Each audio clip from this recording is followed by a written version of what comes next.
Hi, my name's Keith Nickel, and I'm really excited about testing this new digital wax iron by XC Man.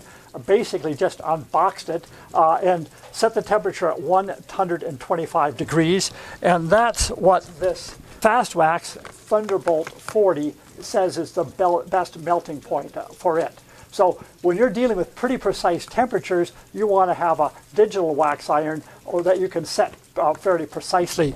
And I've been monitoring it over the last while, and I set it to 125 degrees centigrade, which is what this Thunderbolt wax wants in terms of a temperature melting point. And it's bounced around a little bit, 123, 124, 125, 126. So it doesn't necessarily bang on 125, but pretty darn precise for waxing. I'm not going to do the whole ski right now. I'm simply going to just do a little tip right here. And so it's a new product. I'm testing it. I'll give a fuller review of it once I've had a chance to use it a few times. But it comes with a rubber mat right here to rest it on when you're not using it. And if you want a digital wax iron, this one might be a choice to at least have a look at for sure. Today what I'd like to look at is how to really control yourself on downhills, particularly in the snowplow position. As temperatures warm up and we get a bit of melt freeze, coming down hills is often a problem area for many people.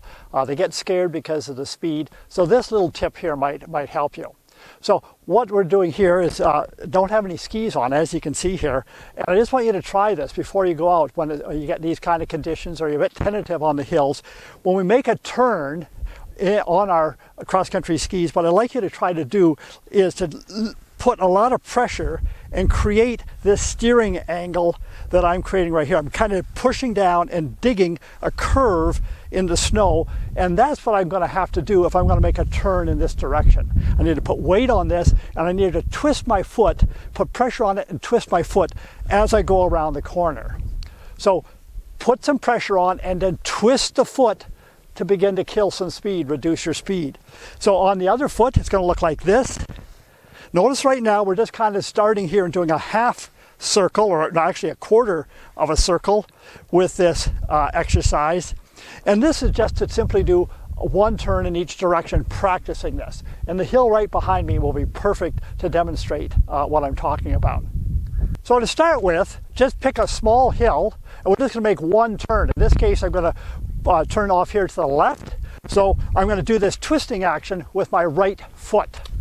So as I go down, what I'm concentrating on is now I'm going to start to twist the right foot, steer it across, and we make a turn. Remember to practice this in both directions. In this case, we're going to make a turn to the right. So if the left foot is going to do this steering action, we're going to weight it, put weight on it, and we're going to do this curve, try to create that curve that we saw down there.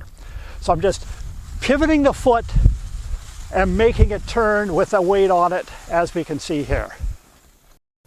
So after we practice these turns, to the right, to the left, what we might want to do if we're coming down a hill and have the opportunity to make continuous turns, we're going to maybe want to start this circle or this carved curve here just a bit earlier. And this is what my foot will be doing to create a fuller snowplow turn. And the same thing over here. So if we got a wider slope, and we're going to make continuous turns rather than just a single turn this way and this way, we might want to start that curving motion just a bit earlier and leave those kind of tracks like you can see right here in the snow. So remember, in any alpine technique, we want to have our athletic stance. We want to reflex at ankles, knees, and hips. A quick way to do that, if we're in our snowplow right now, is just do a little bit of a pop like that. This is our position that we want to have. Hands out a bit for balance. Again, flex ankles, knees, and hips. We want to keep our weight forward, weight on the ball of the foot, and this is going to keep us in a nice stable position. A lot of beginners, intermediate skiers sometimes want to straighten up as they come to a hill, get the weight on their heels, and that causes often falls backwards, which we want to avoid.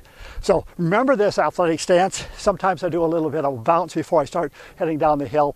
And what we're going to do now is go to a steeper hill and use these steering exercise that we've been working on to control our speed down the hill. This is what it looks like. So here we are on a steeper hill. We're going to be making a series of turns to reduce our speed.